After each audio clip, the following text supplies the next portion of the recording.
If he's put in charge of Health and Human Services, he has a whole toolbox of ways that he very quietly can undermine vaccines and vaccine manufacturers, and he can get rich doing it. If he does that, he can stand there, smile at you and say, no, he's fine. Anybody can vaccinate their kids that they want to.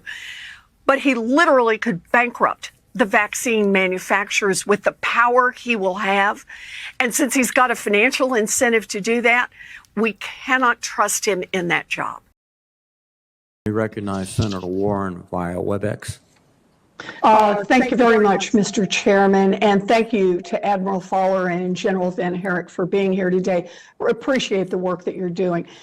General Van Herrick, COVID-19 vaccinations are well underway all across our country, and the DOD is helping people get vaccinated.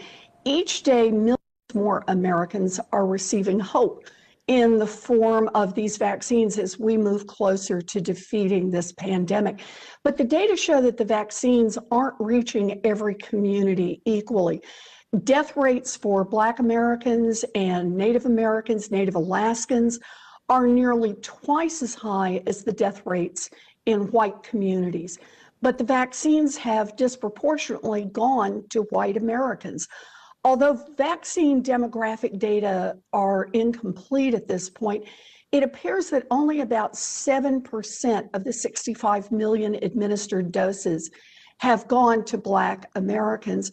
So, General Van Herrick, several thousand of the troops you command have been deployed to assist the federal government's vaccination efforts. Can you explain how Northern Command made decisions about the deployment of vaccine teams to ensure that communities of color are getting the vaccines that they desperately need? Senator, absolutely. Kennedy, I want to start with something that I think you and I agree on, and that is that Big Pharma has too much power in Washington. You've said that President Trump asked you to, quote, clean up corruption and conflicts. Sounds great. You've said that you will, quote, slam shut the revolving door between government agencies and the companies they regulate. That also sounds great. So here's an easy question.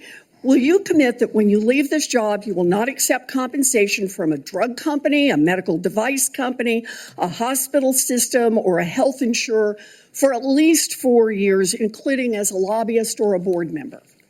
Can you just repeat the last part of the question? Can I commit You're to not going to take money from drug companies in any way, shape, or form. Who?